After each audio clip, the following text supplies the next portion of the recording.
Assalamualaikum warahmatullahi wabarakatuh. Izin memperkenalkan diri, nama saya RR Divana Widya Cika Karisma dengan NIM 2350-2310-01. Saya dari kelas A. Di sini saya akan membahas mengenai input-output scanner.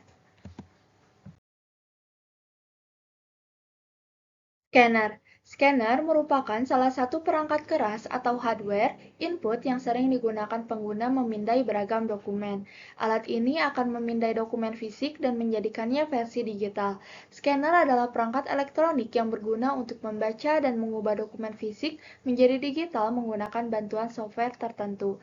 Tujuannya agar dokumen dapat lebih fleksibel untuk dicetak kembali, dikopi maupun sebagai arsip tertentu. Sejarah singkat scanner. Pada tahun 1950-an, ketika scanner pertama kali dikembangkan untuk membantu pekerja di industri penerbangan dalam menganalisis gambar radar. Pada tahun 1970-an, scanner mulai digunakan secara lebih luas di bidang grafis dan penerbitan. Scanner flatbed pertama yang mirip dengan scanner modern diperkenalkan pada tahun 1984 oleh Kurzweil Computer Product. Sejak itu, perkembangan teknologi scanner terus berlanjut menghadirkan peningkatan resolusi, kecepatan pemindaian, dan kemampuan mendeteksi warna.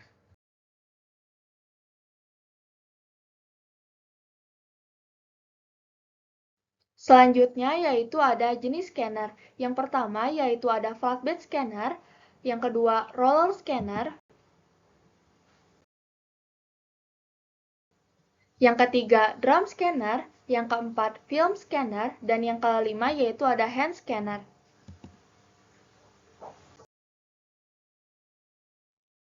Cara kerja scanner.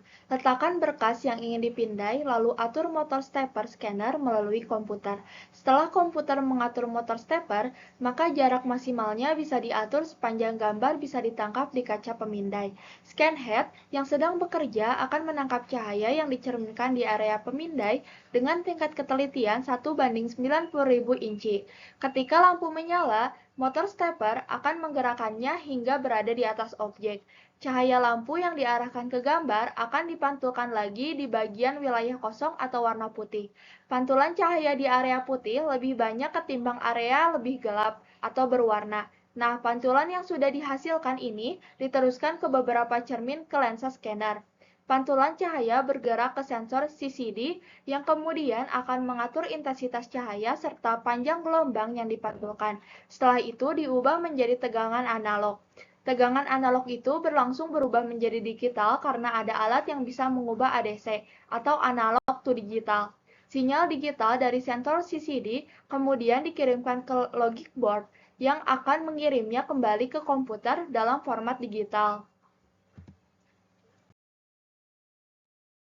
Spesifikasi utama scanner. Yang pertama ada resolusi optik, menentukan seberapa detail scanner dapat membaca gambar, diukur dalam dpi atau dots per inch. Resolusi low optik yang lebih tinggi menghasilkan gambar yang lebih tajam.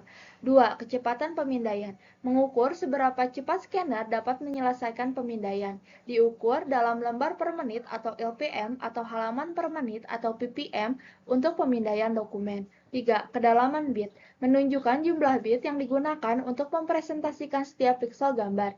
Kedalaman bit yang lebih tinggi dapat menghasilkan warna yang lebih akurat. 4.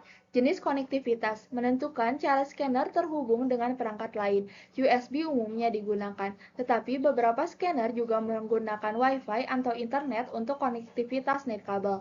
5. Kemampuan pemrosesan gambar. Beberapa scanner dilengkapi dengan fitur pemrosesan gambar seperti pengenalan teks otomatis atau OCR atau penyaringan warna untuk meningkatkan kualitas hasil pemindaian. Selanjutnya yaitu ada keunggulan scanner. Yang pertama, dapat mengkonversi dokumen fisik ke format digital. Yang kedua, dapat melakukan pengeditan dan modifikasi teks. Yang ketiga, dapat mengenali teks saat proses pemindaian dokumen. Yang keempat, sebagai alat memindai serbaguna. Yang kelima, memudahkan berbagi dan kolaborasi. Dan yang keenam yaitu dengan memindah dokumen dan menyimpan data dalam format digital dapat menghemat ruang fisik. Kelemahan scanner yang pertama, resolusi rendah, kedua, kecepatan pemindaian lambat, yang ketiga, ketidakmampuan menangani dokumen besar atau tebal, yang keempat, kesalahan pemindaian, yang kelima, keterbatasan format dan kompatibilitas, dan yang keenam, ketidakmampuan menangani media khusus.